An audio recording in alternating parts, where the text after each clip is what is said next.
Coming up on the Leadership Growth Podcast. What I find so often is we tend to put up even a stronger shell, a stronger ego, a thicker ego when we are not secure in the situation where we don't feel as safe. Yeah. And so that's a checkpoint, a reflective kind of self-check question to ask. Where are my safe places as a leader? Where can I let go of my shell a little? How can I grow? How can I become vulnerable? How many places are there, especially in the workplace? And it's going to be challenging if you reflect and say, where are the safe places in my place for me, if there is not a good answer, hardly any, versus actually with this person and this situation or this team, I can be open, I can be candid. And that's a challenging place. So that's something for us to all think about.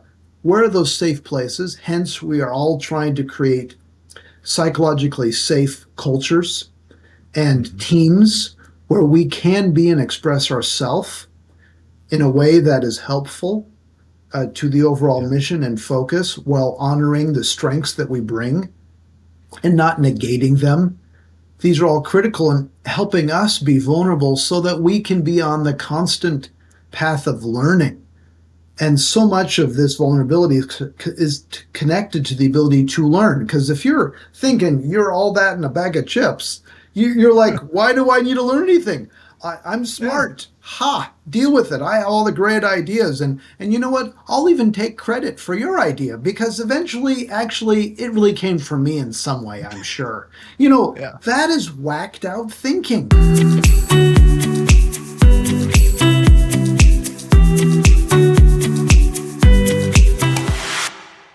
Hey, everyone. Welcome to another episode of the Leadership Growth Podcast. I'm Daniel Stewart, joined with my brother Peter Stewart. We are your hosts, and we are here to dive into another great conversation, talking about tools and ideas to help you grow your ability to be a great leader.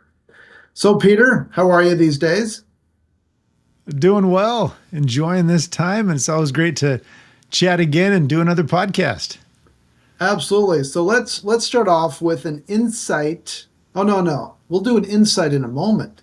Let's do the memory lane segment. We were chatting about something we had thought of. Do you want to share that, Peter? Sure. So we'd recently all gathered together as a whole bunch of Stewarts, little family reunion. That was fun. And my dad had been cleaning out the garage and brought some artifacts that he found that he had dug up. So these were feedback assessment booklets from, various decades over his career, mostly from the early 80s into early 90s. And so he laid them out on a table, and it's funny, all the grandkids are running around looking at them, wondering what in the world are these things? But as you start opening them up and realizing, here we are, circa 1983, and the questions are being asked of how well a manager is listening, how well they're, asking for feedback, how well they're holding their team meetings, all these things. And it struck me, one, to remember all of these, that, these were our childhood growing up, helping to compile these. But just this notion of all this effort just to go through the process to try and obtain feedback. And here we are decades later. And sure, the mechanisms may have changed, but we're still just trying to get a little feedback to learn, how do other people really perceive us? That's a fantastic point. And I also like how you talked about how Dad unearthed, he dug up these relics. These artifacts. These artifacts that he brought. And it was amazing to look. And to your point, we are still, as humans, especially in a workplace, seeking as many different ways as we can for feedback. Anonymous feedback, confidential feedback, open, transparent, candid feedback, something, so that we can then all improve our ability to understand who we are, our self-awareness, and then do something about it. And it's a powerful thing because today, all of those assessments have been iterated over the years, and they're now all online, as most all assessments are. but Yeah. it still speaks to the point and our need for constant feedback so that we can then be able to be our best. It is. And I think just as we also take it a little more personally, that here was dad sharing with 16 grandkids ranging in age from, in 20s down to quite a bit younger. Here's a little part of my life, and sharing with them that part of it. So I think it's also, I don't think we should be afraid to just let others know a little bit about our life, a little bit about our history, some of the things we might be proud of. Because you could tell there was pride in his eyes Yep. as he was sharing these. Yeah, that's fantastic. Yeah, 16 grandkids.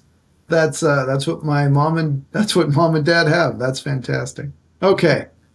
Great comments, memory lane. And so here's next segment here, insight of the week.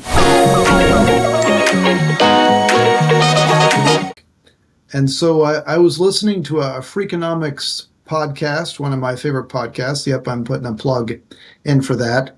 And It's a great one. it's a great, fantastic one. And I'm going to get the specific podcast right. It's podcast 592 was the one I was listening to. It was about Broadway shows. And they were mentioning that about 80% of the Broadway shows actually make a profit. And I heard that, and they were even estimating that might be a little overstating it. And I'm like, no way, 80%. 80%?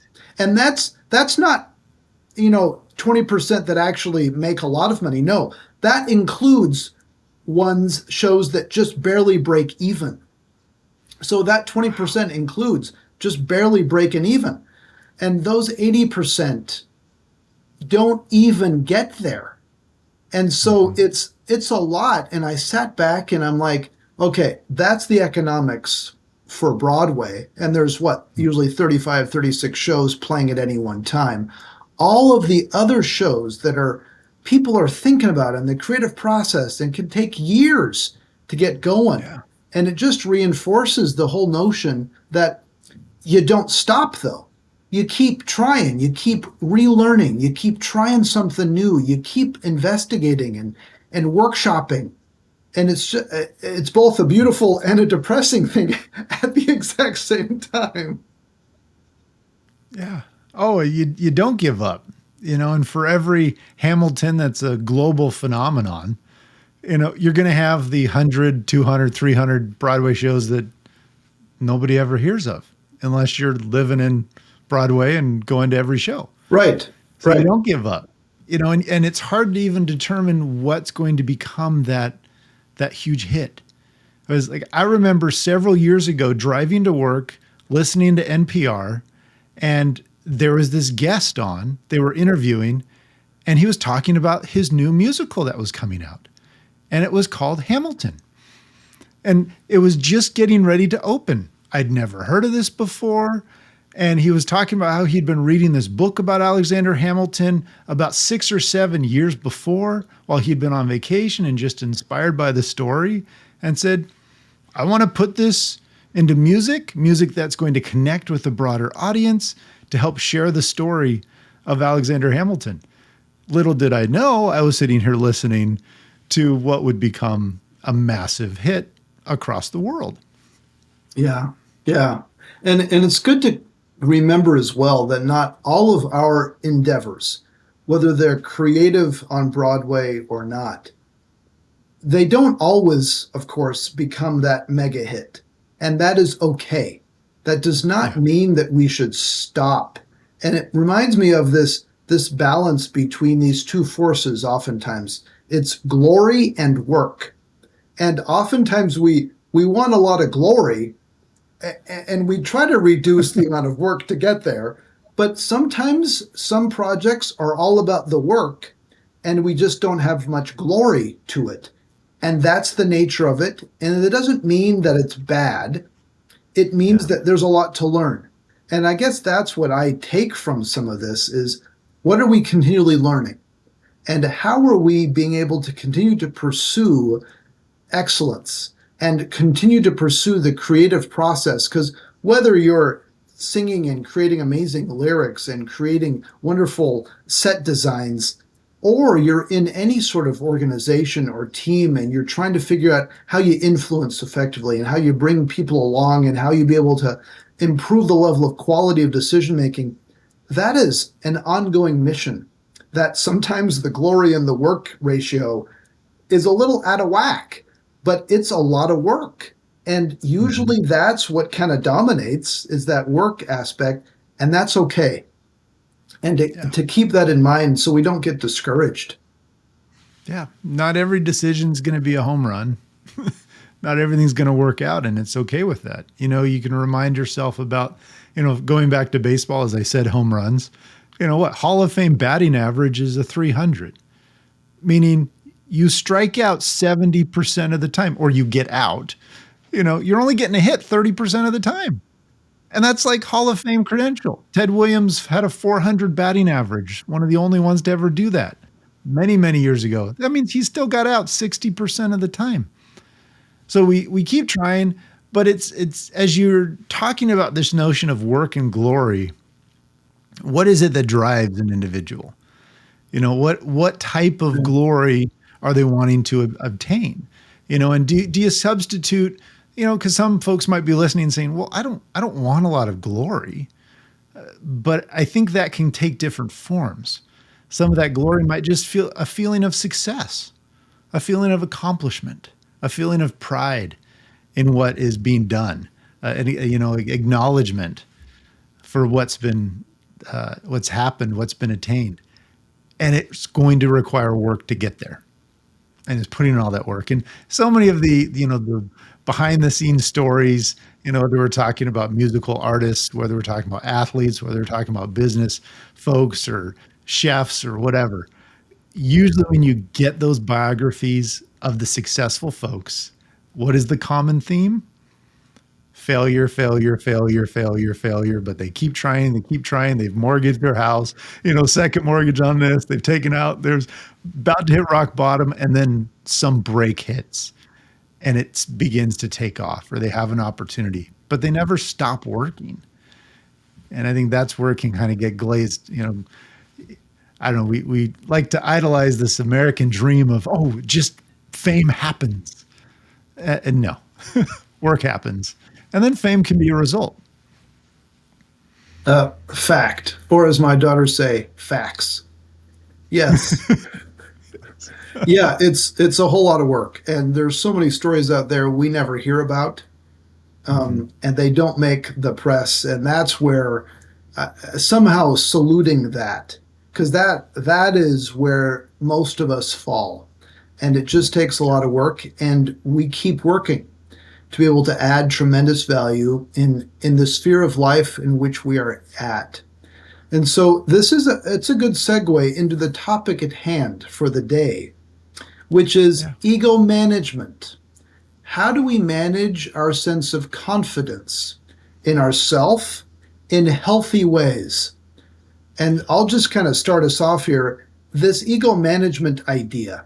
And every once in a while, somebody will ask, what do you mean by ego management? What is that all about? And I'll often describe and define ego management as the balancing of your own sense of confidence so that you are able to be secure enough in your own voice that you don't hide it, but you also don't use your own voice to stomp out the voice of others. And so it's that middle ground to be able to advocate for yourself without squashing, that's a strong term, but you know, putting people down, especially as a person or their ideas, Yeah. in unhelpful or unhealthy ways. Peter, what would you add to that? I think it's a helpful way to look at it because it's recognizing things in relation to our interactions with others. And it's owning the reality that we all have egos. We need them. They serve a function. I think we can dive into that function a little bit more. But to really help look at what we mean by ego management, it's intentional humility, I think, is a good way to put it.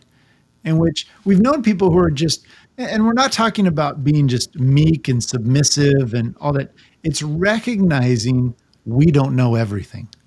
We can't know everything. And it's being open to those ideas that, hey, somebody might be able to do something better than us, but yet we can have confidence in the experiences we've had in the past so that we can advocate for our own opinions while still being intentionally humble about those. And so that I think leads to how do we begin to build this? How do we recognize what are some of those indications where that ego might be too strong? And that's where in the press or common stories, that's usually I think where we go, where the ego is too strong. And so the Mhm. ego kind of dominates. We have expressions of that guy's ego was so big he could barely even fit inside the room. Those kinds of things. And You have to yes, say it with that voice. exactly. Exactly. And yet I also want to point out that the opposite can be just as challenging. When somebody has dialed down their own voice, their own ego so much, they are so completely passive and they Mhm. withdraw and they let others walk over them and negate what they could provide.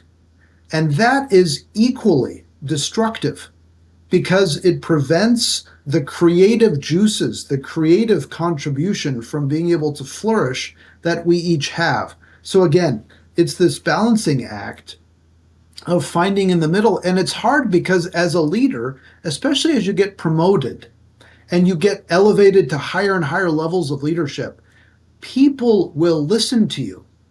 And when you move, when you shift, when you frown, when you smile, when you say something, the world kind of stops and looks at you and they will interpret and they will take messages. And it's hard after a while of that to not get used to it and to somehow then take it internally and go, yeah, I am all of that. It's all Oh, me. it's hard to balance and keep that intentional focused humility of that balance of yes, I have confidence, but oh, I need to listen to others as well. Yeah. And to just pull on that thread a little bit more, most people are promoted because they're good at what they do. Typically, people who are struggling are not given additional responsibilities. And so you're promoted because you've been doing things well. So you get a new opportunity and you're okay, I'm doing well here. Now I get more opportunities and it expands and expands. And you start drinking your own Kool-Aid and thinking, yes, I'm that and I'm special. And I have a history of being right. And I'm right more often than I'm wrong. And it's how do you continue to keep that humility so that you recognize, all right, you might not be right, or you have identified solution A because that's the way your brain's working, but are you open to solution B and C, which might actually be better solutions for a variety of reasons? Yeah. So that's one on that leader front, but then you're playing on the other side of it of those who have tried to voice their opinions. They've tried to share their thoughts, and the response that they've received, they've interpreted it as, well, nobody's going to listen to me. I don't have an idea. They're not listening to that. So I'm just going to shut up and sit here. And that's the opposite end. Both, I think, are problematic on a team and the workforce because we need the opinions of others. We need their perspectives. They're here. And in the professional world, we are paying people to be there. And we want not only just their hands and their feet, but we want their hearts and their minds. So oftentimes when we talk about ego management in a one-on-one coaching session or with leaders in different workshops or programs, we'll mention lobsters. Yes. So Peter, give us a sense as to why the heck we talk about lobsters when we talk about egos. Well, isn't it a natural fit? I mean, I think everybody sees the connection. I think lobster. So there's a powerful story from nature about lobsters. As we've been doing trainings across the world and in China in particular, this story resonated. And I remember learning to say lobster in Chinese of long xia. Long xia, and I'm probably butchering it, admittedly. Long means dragon, and xia means shrimp. So literally, lobster means dragon shrimp, which is just a very powerful, I think a very appropriate name for a lobster. But anyway, back to the lobster. As we think about a lobster and its life cycle, as we learn from 8th grade biology or whenever it is that we're learning it, they don't have an internal skeleton. They have an external skeleton, that hard shell that helps to protect their insides, their body. And as that lobster grows, there are points in its life where the inside starts to get too large for its shell. And it has a choice. Well, do I grow or is my growth stunted? It chooses life, but it recognizes that as it sheds that outer shell, there's not this brand new hard shell underneath. So the lobster finds a safe place in the rocks or wherever it might be, away from predators. It sheds that shell, and that new soft shell is going to take a little while to harden up. And it's that period of vulnerability that is absolutely critical for the lobster's growth. And as we start to make that analogy to ourselves for our own personal growth. And so we ask, when we are trying to develop, how are we intentionally and willingly shedding our shell? We'll say the shell's like our ego. It's that resilience factor. It's that side of us that allows us to bounce back after we've had a tough day. We've gotten some really negative feedback. Somebody shot down an idea, whatever it might be. It doesn't just penetrate us to the core. A part of that bounces off. That's because of the ego. But we have to make sure that ego is not so thick and so strong that it's hampering our ability to actually grow. So we need to intentionally open that up, to shed it at times. So that's how we can learn a little bit from the lobster for our own growth. Yeah. The antidote to ego management in many ways is vulnerability, and our ability to be willing to be open and to challenge ourselves, to shed our skin, our shell, to learn something new. And what really stands out is those lobsters, when they shed that shell, they got to go find someplace safe for a time. Mm-hmm. And what I find so often is we tend to put up even a stronger shell, a stronger ego, a thicker ego, when we are not secure in the situation, where we don't feel as safe. Yeah. And so that's a checkpoint, a reflective kind of self-check question to ask: where are my safe places as a leader? Where can I let go of my shell a little? How can I grow? How can I become vulnerable? How many places are there, especially in the workplace? And it's going to be challenging if you reflect and say, where are the safe places in my place for me? If there is not a good answer, hardly any, versus actually with this person and this situation or this team, I can be open, I can be candid. And that's a challenging place. So that's something for us to all think about. Where are those safe places? Hence, we are all trying to create psychologically safe cultures and teams where we can be and express ourselves in a way that is helpful to the overall mission and focus, while honoring the strengths that we bring and not negating them. These are all critical in helping us be vulnerable so that we can be on the constant path of learning. And so much of this vulnerability is connected to the ability to learn. Because if you're thinking you're all that in a bag of chips, you're like, why do I need to learn anything? I'm smart. Ha, deal with it. I have all the great ideas. And you know what? I'll even take credit for your idea, because eventually, actually, it really came from me in some way, I'm sure. That is whacked out thinking. And that really can come from so much adaptation of feeling I need to protect myself versus, hey, I want to help bring people with me. And it's not just about me. It's about more than me. And that's a vulnerable kind of thought. Oh, it really is a vulnerable thought. And it's helping to change that idea of I am viewed better or I feel better when you do worse. Because that's at the core of that high ego mentality. It's we cannot collectively all be successful. It's no, no.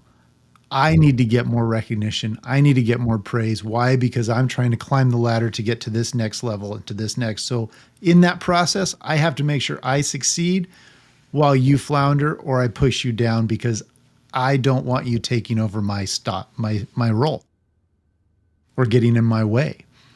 And I think that's a situation of survival. It's a very primal concept. And I think it can work in certain philosophies in certain areas. It just doesn't work very well in the workplace of today. This all or nothing mentality. And you said it well in terms of kind of a primal, more a traditional, more basic level. And it's neither good nor bad. We all need it in certain circumstances. It's helped all of us, our species, survive. Yes, so that we can then keep moving. However, as we advance up to higher levels to build stronger relationships with others, to do knowledge work, to be able to then think through challenging things, to be able to then try to conquer complex, uncertain situations, sometimes the all or nothing mentality is not going to get us there. It is going to stunt innovation. It's going to stunt different ways of trying things that are new and for us to learn. And instead, shifting from that all or nothing or zero sum game to actually, we can all win. We can all advance. There's not a scarcity in terms of what that may prevent us from getting. And that is such a different way of viewing things, especially, and this is to me one of these dualities that we ever have present. We want to win, yes. However, how can we view that winning so that not everybody else needs to lose at the exact same time? And that's a very different mentality. And it really comes down to how we view ourselves and how comfortable we are in being open and candid, receiving feedback, and moving forward and learning different things. Mm-hmm. So you're making me think, Daniel, as you posed a question here a few minutes ago about Hmm. safe places for people at work, and where you can go, those vulnerable places with certain people or in certain situations. And I'm thinking, for some, maybe it's not at work. Maybe there isn't a place they feel safe at work. What if their safe place is not in the workplace, but it is outside the workplace? It's at home. It's with friends. It's with other places. If those are the safe places, are those in some way sufficient to help get through some of the challenges at work? It's a great question. And you're making me remember years ago, Gallup and their Q12 set of questions that they initiated several decades ago. And for folks who may not be as familiar with this, Q12 was 12 questions that Gallup had created, the Gallup organization, that they identified measured engagement. Since then, there's lots of variations, but these Q12 have been very influential. One of those questions that always just kind of struck people, often made them kind of tilt their head and said, really? Was, do I have a best friend at work? And even when I first saw that question, I kind of, doubted and put the cynical viewpoint on it. So, what are you talking about? Best Uh-huh. friend? And whether it's the best friend or a trusted friend or a colleague, in other words, where do you feel safe at work? And so, Peter, you raise a great question. Do you need to have a safe place at work? And I would advocate if you're wanting to stay there for a while, instead of just a short time, you need a safe place at work. You need a safe place in each of the areas of your life. Otherwise, we as humans, we don't do well. We need some venue, some place that we can feel either with certain people or in a certain circumstance that we feel valued, that we can learn, that we can kind of let down our hair, so to speak, so Yeah. that we can then keep learning. And if there isn't a place at work, that is a focus. That's a focus to develop one. And you can have influence and you could actively build and strengthen. You should not just expect the organization to provide it to you. You have a say, you have an influence. The point is, you need a safe place in any organization that you're part of. Otherwise, I would imagine, I would predict, you're not going to be long for that organization. Yeah. Well, I think you lay it out very clearly, and I agree with you on that front. You can have a safe place outside of the setting that you do not have a safe place in. And those external safe places can act as a buffer, a temporary buffer, while you strive to build one, but it will not be the long-term solution. We can think about this in the workplace. We can think about this with raising kids and going to school. Some kids, they really struggle in the school setting. Why? Because they don't feel like they have a safe place. You could have all the support at home, everything, and they still struggle in that setting. Why? Because they don't feel accepted. And so you strive to take measures to help them either get a new opportunity, whatever it might be. Same in the workplace. Yeah. So it's making those intentional steps to get the safe place. And you're right, the company cannot, first day of hiring, here's your badge, here's your laptop, and here's your safe place. I mean, you can't just dole it out and assign it. It does take some effort and some willingness to crack your shell a little bit to build some of those relationships, because the safe places we're talking about are not necessarily physical spaces. They are relationships. They're relationships you have with others in which you're able to share some of the things you're worried about, share some of the things you're concerned about, you're afraid of, you're struggling with, the questions you want to ask. Share some of the successes you feel you've had, but you don't want to brag, but you want someone to share and enjoy that excitement with you. Those are all signs of safe places. Absolutely. Okay, Peter. So, with all of this, here's the lightning round. What's the one thing that leaders need to keep in mind to help them manage their egos? The most important thing a leader needs to do to manage their ego is to continue to be aware of their ego. They have to recognize they've got it, and they have to be intentional about listening and learning. And before you jump back with the no, that won't work, or I already know the answer, it's that self-questioning of, what makes me so certain? And am I open to an alternate perspective? When that happens, you keep that ego in check. Yeah. I love it. Do you mind if I add to that? Yes.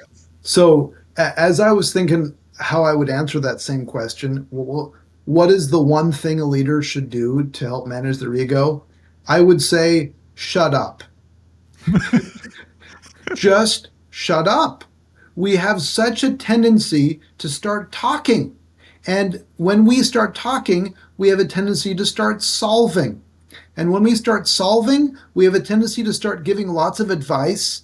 And that can sometimes lead to taking credit where it's not fully ours.